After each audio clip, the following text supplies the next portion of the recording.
باللہ من الشیطان الرجیم بسم اللہ الرحمن الرحیم۔ قرآن مجید کی توضیح اور تشریح کے اس ایمان افروز پروگرام نور قرآن میں شرکت کرنے والے بھائیوں اور بہنوں، السلام علیکم ورحمۃ اللہ وبرکاتہ۔ سورہ نساء آج کی ہماری نشست میں بھی زیر مطالعہ رہے گی۔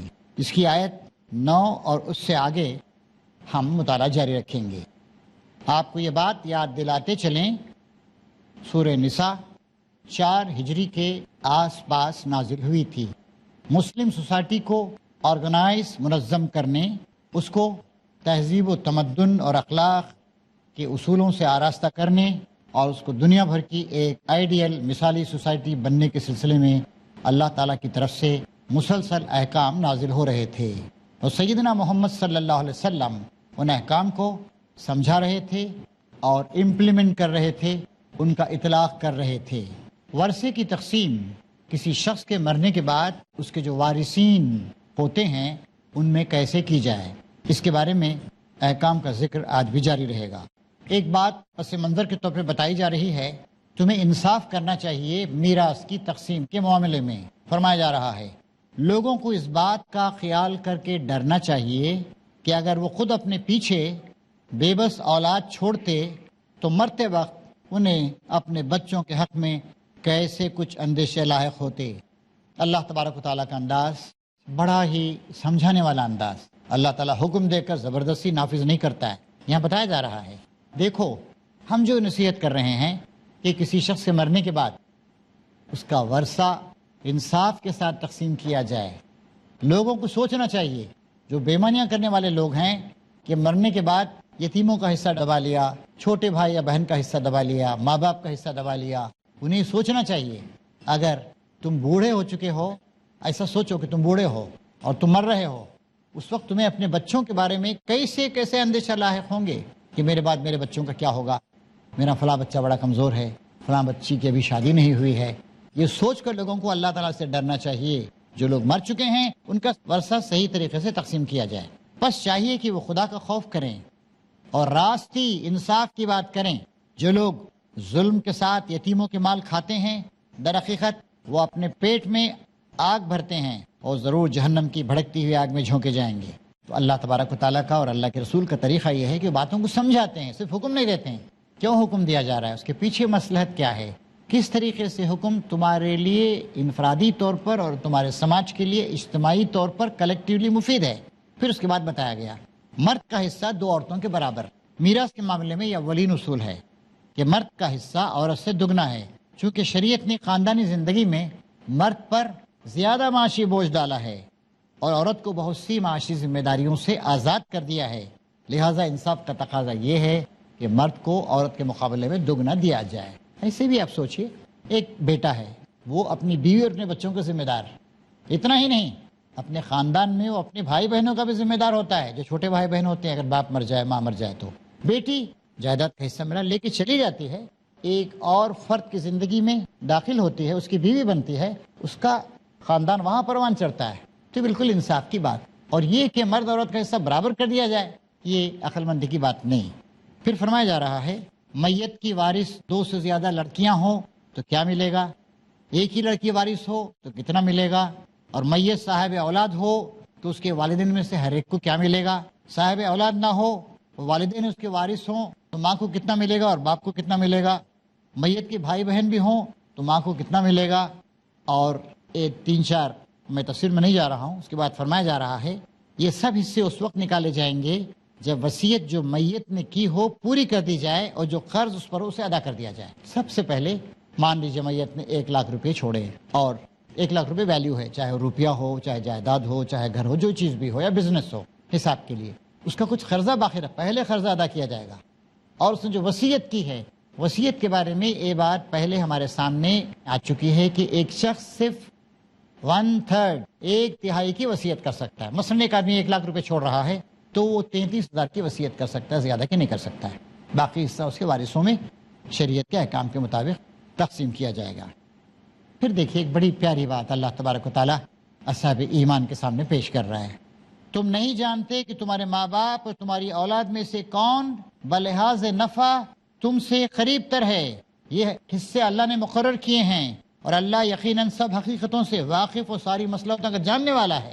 آدمی محسوس کرتا ہے میرا بھائی مجھ سے قریب ہے، میری بہن مجھ سے قریب ہے، یا فلاں ہے فلاں ہے، نہیں، اللہ تعالیٰ جانتا ہے، فرما رہا ہے کہ تمہارے ماں باپ یا تمہاری اولاد یا دیگر رشتہ داروں میں کون تم سے زیادہ قریب ہے، یہ اللہ تعالیٰ طے کرے گا، تمہارا طے کرنے کا کام نہیں ہے۔ اللہ سب حقیقتوں سے واقف ہے اور ساری مسئلتوں کا جاننے والا ہے۔ ہمارے ساتھ انسانوں کے ساتھ کمزوری ہوتی ہے، کسی کو اپنی ماں سے بہت محبت ہے، باپ سے نہیں ہے، کسی کو اپنے بہن سے شکایت ہے، بھائی سے بہت محبت ہے۔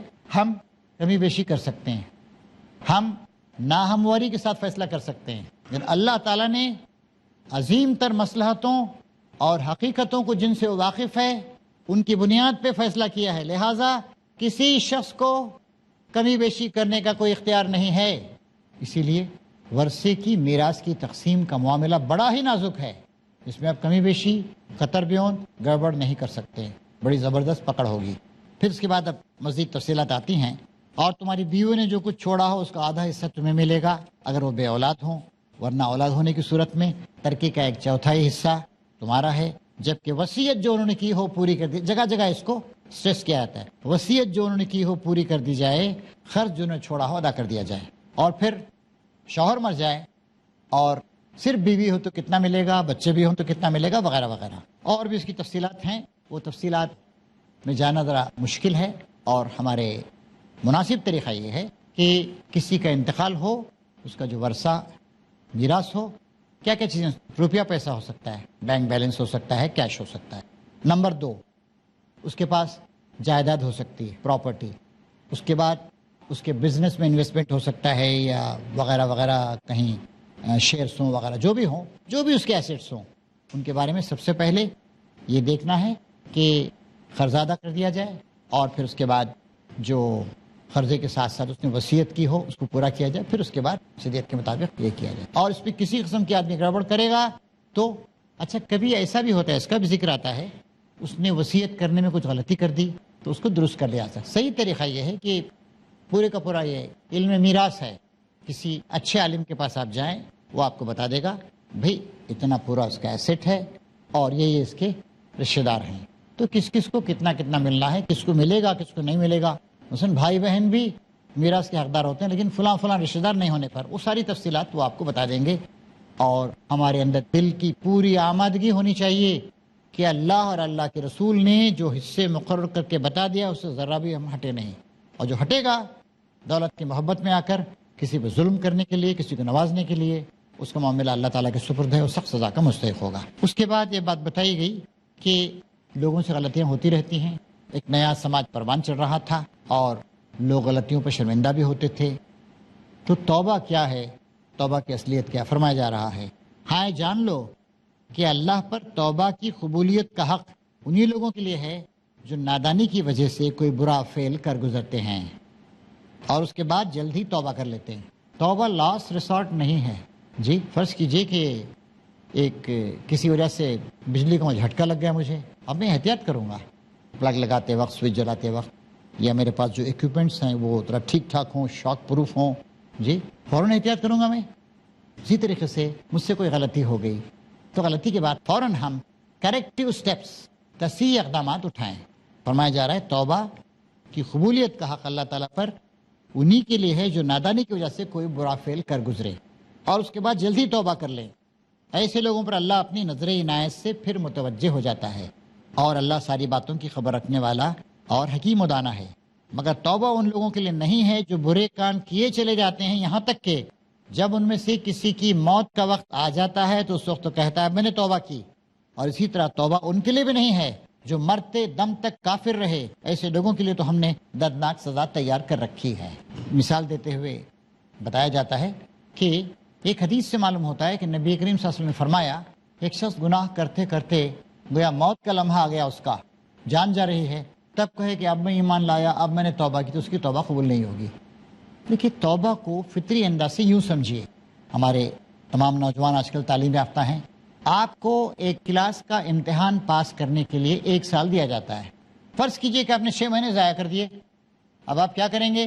باقی 6 مہینوں میں ان 6 مہینوں کو کمپنسیٹ کرنے کی کوشش کریں گے. فرض کیجئے کہ آپ 10 مہینے ضائع کر دیے, 2 ہی مہینے باقی رہ گئے ہیں. کھانا پینا سب کچھ ترک کر کے, نیند چھوڑ کر آپ 10 مہینے میں جو کچھ آپ نے کھویا تھا اس کو پانے کی کوشش کریں گے, کیونکہ آپ کے پاس ٹائم بہت کم. یہی معاملہ توبہ کا ہے. غلطیاں ہو گئیں. ایک آدمی جوانی میں ہی سنبھل گیا, ایک آدمی وہ ہے جس کی پوری زندگی اسلام کی روشنی میں پوری ہو رہی ہے. فرمایا نبی کریم صلی اللہ علیہ وسلم نے, قیامت کے دن جب کوئی سایہ نہیں ہوگا, اللہ تعالیٰ اپنے عرش کے سائے میں 7 آدمیوں کو پناہ دے گا. ان میں اس نوجوان کا بھی ذکر ہے جس کی نشوونما ہی اسلام کے زیر سایہ ہوئی ہو. فرض کیجئے آپ ایک جوان آدمی ہیں, آپ سنبھل گئے, الحمدللہ, بڑی اچھی بات. اللہ تعالیٰ انشاءاللہ آپ کو طویل حیات دے گا, بہت اچھے عمل کریں گے. آپ عمر کے ایڈوانس مرحلے میں ہیں اور ایسا لگتا ہے کہ اب شاید 10 20 30 سال ہی باقی رہ گئے ہیں, تو آگاہ اپنی موت سے کوئی بشر نہیں. سامان 100 برس کا ہے, پل کی خبر نہیں. پھر بھی ایک اندازہ آدمی کرتا ہے, کوشش کرے کہ میں کمپنسیٹ کروں اور جلدی توبہ کر لوں.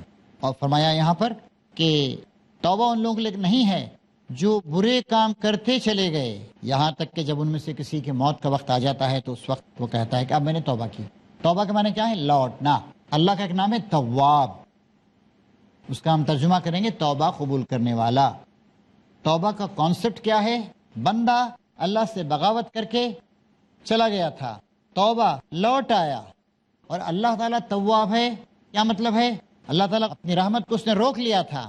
بندے نے جب توبہ کی, ندامت کا, شرمندگی کا اظہار کیا, اپنے عمل کو درست کر لینے کا عزم کیا, ارادہ کیا, وعدہ کیا, اللہ اپنی رحمت کے ساتھ دوبارہ لوٹ آیا.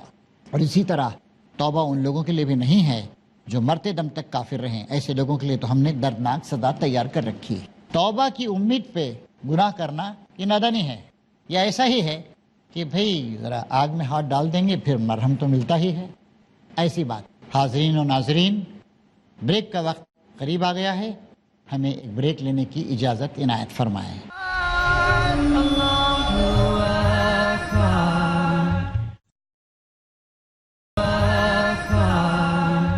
حاضرین و ناظرین, بریک کے بعد دوبارہ آپ کا خیر مقدم کرتے ہیں. گفتگو اس بات پہ ہو رہی تھی کہ توبہ کیا ہے. ایک حدیث سے معلوم ہوتا ہے کہ نبی کریم صلی اللہ علیہ وسلم نے فرمایا, ایک شخص گناہ کرتے کرتے گویا موت کا لمحہ آ گیا, اس کا جان جا رہی ہے, تب کہے کہ اب میں ایمان لایا, اب میں نے توبہ کی, تو اس کی توبہ قبول نہیں ہوگی. دیکھیے, توبہ کو فطری انداز سے یوں سمجھیے. ہمارے تمام نوجوان آج کل تعلیم یافتہ ہیں. آپ کو ایک کلاس کا امتحان پاس کرنے کے لیے 1 سال دیا جاتا ہے. فرض کیجئے کہ آپ نے 6 مہینے ضائع کر دیے. اب آپ کیا کریں گے؟ باقی 6 مہینوں میں ان 6 مہینوں کو کمپنسیٹ کرنے کی کوشش کریں گے. فرض کیجئے کہ آپ 10 مہینے ضائع کر دیے, 2 ہی مہینے باقی رہ گئے ہیں. کھانا پینا سب کچھ ترک کر کے, نیند چھوڑ کر آپ 10 مہینے میں جو کچھ آپ نے کھویا تھا اس کو پانے کی کوشش کریں گے, کیونکہ آپ کے پاس ٹائم بہت کم. یہی معاملہ توبہ کا ہے. غلطیاں ہو گئیں. ایک آدمی جوانی میں ہی سنبھل گیا, ایک آدمی وہ ہے جس کی پوری زندگی اسلام کی روشنی میں پوری ہو رہی ہے. فرمایا نبی کریم صلی اللہ علیہ وسلم نے, قیامت کے دن جب کوئی سایہ نہیں ہوگا, اللہ تعالیٰ اپنے عرش کے سائے میں 7 آدمیوں کو پناہ دے گا. ان میں اس نوجوان کا بھی ذکر ہے جس کی نشوونما ہی اسلام کے زیر سایہ ہوئی ہو. فرض کیجئے آپ ایک جوان آدمی ہیں, آپ سنبھل گئے, الحمدللہ, بڑی اچھی بات.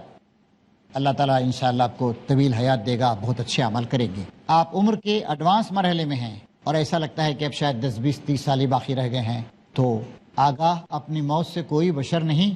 سامان 100 برس کا ہے, پل کی خبر نہیں. پھر بھی ایک اندازہ آدمی کرتا ہے, کوشش کرے کہ میں کمپنسیٹ کروں اور جلدی توبہ کر لوں.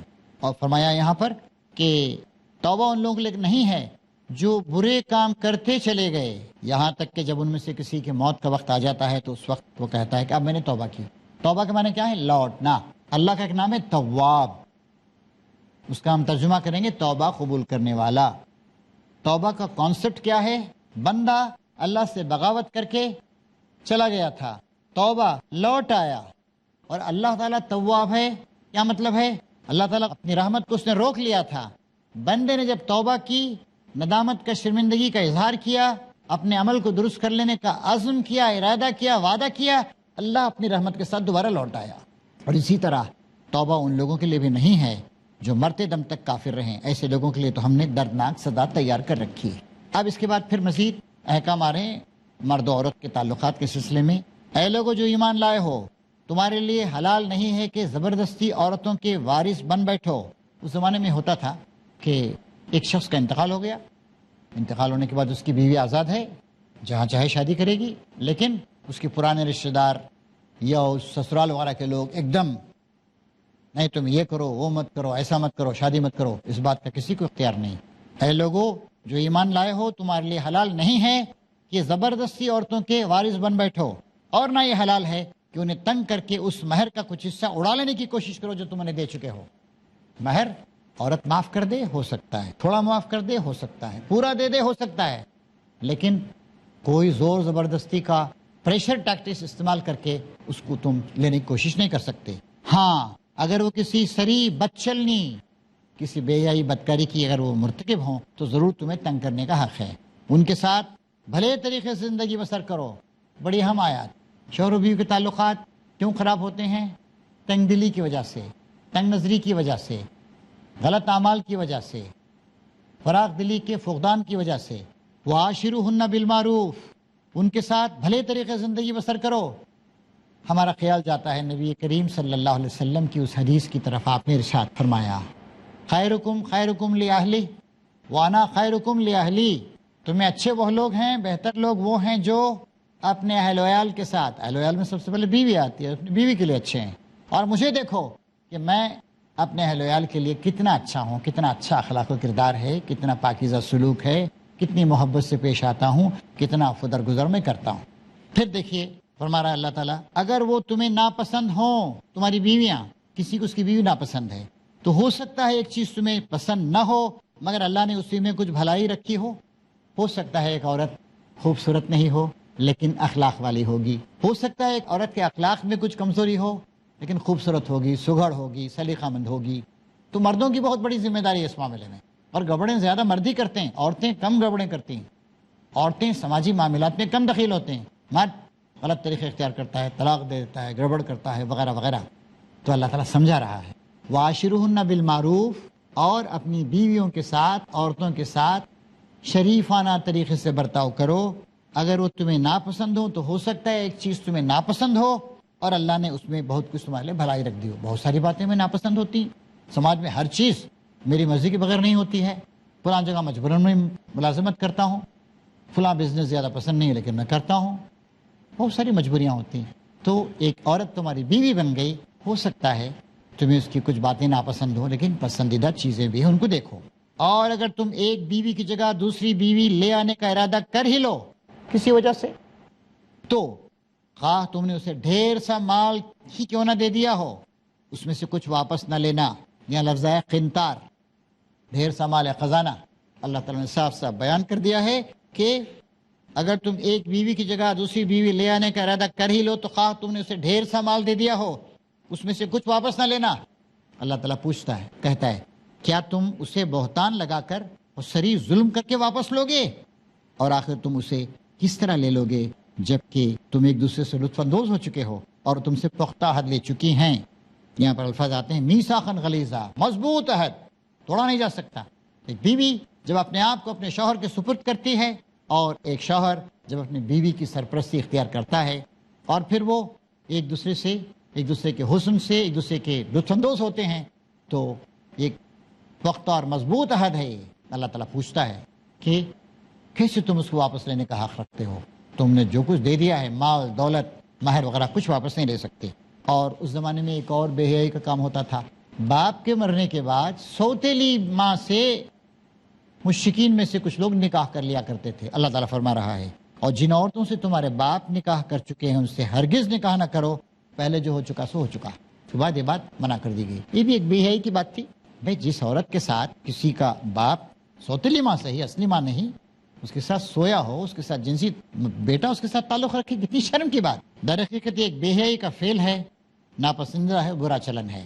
اب اس کے بعد اللہ میاں نے پوائنٹ آؤٹ کر کے بتا دیا، تم پر حرام کی گئیں تمہاری مائیں، تمہاری بیٹیاں، تمہاری بہنیں، تمہاری پھوپھیاں، تمہاری خالائیں، تمہاری بھتیجیاں، تمہاری بھانجیاں، تمہاری وہ مائیں جنہوں نے تم کو دودھ پلایا ہو، رضائی ماں، اور تمہاری دودھ شریک بہنیں۔ یعنی ایک عورت دودھ پلانے کے سے حرام ہو گئی، ماں بن گئی، تو جیسے اصلی ماں جو رشتہ دار حرام ہوتے ہیں سب حرام ہو جائیں گے۔ اور تمہاری بیویوں کی مائیں، ساسیں، اور تمہاری بیویوں کی لڑکیاں جنہوں نے تمہاری گودوں میں پرورش پائی ہے، ایک کوئی کسی نے ایک شادی کی تو اس کی بیٹی سے پھر شادی نہیں کی جا سکتی. ان بیویوں کی لڑکیاں جن سے تمہارا تعلق زن و شو ہو چکا ہو، ورنہ اگر صرف نکاح ہوا ہو، تعلق زن و شو نہ ہوا ہو تو انہیں چھوڑ کر ان کی لڑکیوں سے نکاح کر لینے تم پر مواخذہ نہیں. اور تمہارے ان بیٹوں کی بیویاں جو تمہاری صلب سے ہوں، تمہارے جو اصلی بیٹے ہیں ان کی بیویاں تمہاری بہویں، صحیح بہویں. اور یہ بھی تم پہ حرام کیا گیا ایک نکاح میں 2 بہنوں کو جمع کرو، مگر جو پہلے ہو گیا سو ہو گیا، اللہ بخشنے والا رحم کرنے والا ہے. اور وہ عورتیں بھی تم پر حرام ہیں جو کسی دوسرے کے نکاح میں ہوں. چنانچہ ایک عورت کسی کے نکاح میں ہو، جب تک پورے طور سے اس سے الگ نہیں ہو جاتی، طلاق نہیں ہوتی، عدت نہیں ہوتی، شادی نہیں کر سکتا. البتہ ایسی عورتیں اس سے مستثنیٰ ہیں جو جنگ میں تمہارے ہاتھ آئیں. اس زمانے میں جو لونڈیاں وغیرہ ہوتی تھیں وہ، یہ اللہ کا قانون ہے جس کی پابندی تم پر لازم کر دی گئی ہے. اس کے ماں سوا جتنی عورتیں ہیں انہیں اپنے اموال کے ذریعے سے حاصل کرنا تمہارے لیے حلال کر دیا گیا ہے، بشرطے کہ حصار نکاح میں ان کو محفوظ رکھو اور آزادانہ شہوت رانی نہ کرو. تو اس طریقے سے اب تک اتنے احکام ہمارے سامنے آئے ہیں. یہاں پر اگر سوال ہو آپ کا تو اس سوال کا جواب دیا جا سکتا ہے. جی آپ سوال کیجیے. السلام علیکم. ہمارے باپ دادا زمین جیسی پراپرٹی اس طرح چھوڑ کر جاتے ہیں اور جب ان کا کنبہ بہت بڑھ جاتا ہے تو ایسی صورت میں زمین کا بٹوارا جو ہے چھوٹی ہو لیکن اس کا بٹوارا جو تو مشکل ہوتا ہے، تو کیا اسے بیچ کر اس کی ویلیو کیا ہے وہ متعین ہو کر اس لحاظ سے اس کو، جیسے ایک آدمی خرید لے گا اس کے اتنے پیسے ہوں گے، بانٹ دیا جائے گا. جی اگلا سوال. اگر باپ نے اپنی بیٹیوں کو جائیداد میں حصہ نہیں دیا تو کیا بھائیوں کا یہ فرض بنتا ہے کہ باپ کی جائیداد جو بھی رشتہ دار وارثین ہیں ان کا یہ فرض بنتا ہے کہ جن جن کا جو حصہ ہے وہ دیا جائے. جی آپ. السلام علیکم. السلام.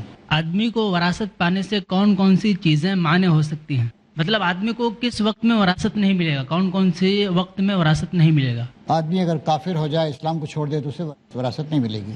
اللہ تعالی ہماری اور آپ کی مدد فرمائے. آمین یا رب العالمین. وآخر دعوانا ان الحمد للہ رب العالمین. اللہ